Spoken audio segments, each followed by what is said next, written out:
नमस्कार, नाशिकची गौरी या माझ्या यूट्यूब चॅनलमध्ये तुमच्या सगळ्यांचं खूप खूप मनापासून स्वागत. शुभ सकाळ. आणि आजची जी रेसिपी मी तुमच्याबरोबर शेअर करणार आहे ती म्हणजे कैरीचा मेथंबा कसा करायचा. ते खूप छान हिरव्यागार अशा कैऱ्या बाजारामध्ये आलेल्या आहेत. ते बघा मस्त. आणि ही तोतापुरी कैरी आणली आहे सकाळी बाजारामधून, इतकी छान मिळाली, मोठीच्या मोठी आहे. मेथंब्यासाठी अशा 2 कैऱ्या किंवा तुम्हाला जर थोड्या प्रमाणात करायचं असेल तर 1 कैरी सुद्धा पुरेशी होते. तर छान मस्त हिरव्यागार कैरीचा मेथंबा कसा करायचा. कैरीचा आणायचे सीझनच आहे, तर मेथंबा कसा करायचा ते बघूया. अगदी सोप्या पद्धतीने लहान मुलांपासून ते अगदी वयस्कर माणसांपर्यंत सगळ्यांना आवडेल असा. चला बघूया. हे बघा, मेथंबा करण्यासाठी इथे कढईमध्ये 2 पळ्या तेल घेतलेले आहे. याच्यामध्ये आपण मोहरी टाकूया.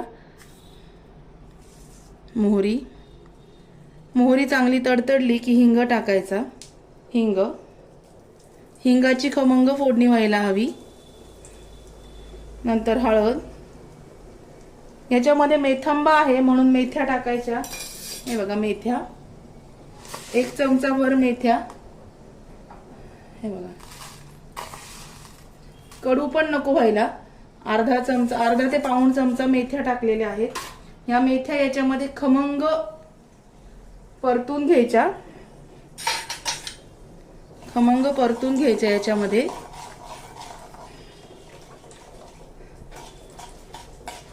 खूप छान असा वास येतो मेथ्या परतल्यानंतर.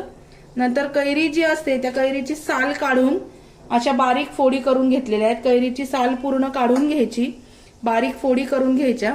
आता या फोडणीमध्ये लाल तिखट घालायचं, म्हणजे मग त्याला रंग छान येतो.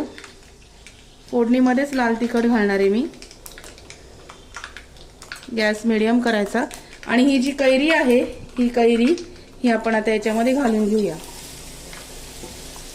खूप सोपी रेसिपी आहे. छान परतून घ्यायचं याच्यामध्ये.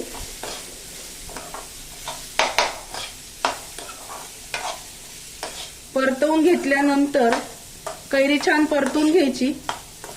कैरी परतल्यानंतर कैरी भिजेल एवढं आपण पाणी याच्यामध्ये घालणार आहोत. खूप जास्त पाणी घालायचं नाही, फक्त कैरी भिजेल एवढं पाणी घालायचं. आणि ही जी कैरी आहे या पाण्यामध्ये शिजवून घ्यायची, म्हणजे जेणेकरून मऊ व्हायला हवी. आता आपण काळा मसाला घालायचा याच्यामध्ये. काळा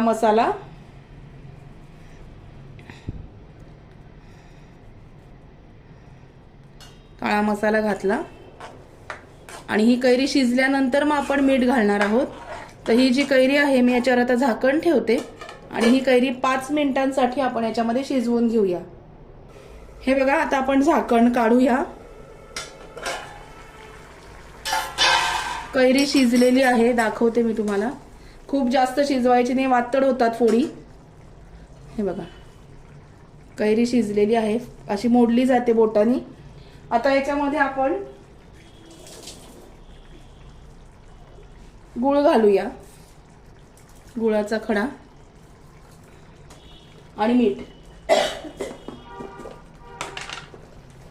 घातले अंदाजाने. मीठ घातलंय.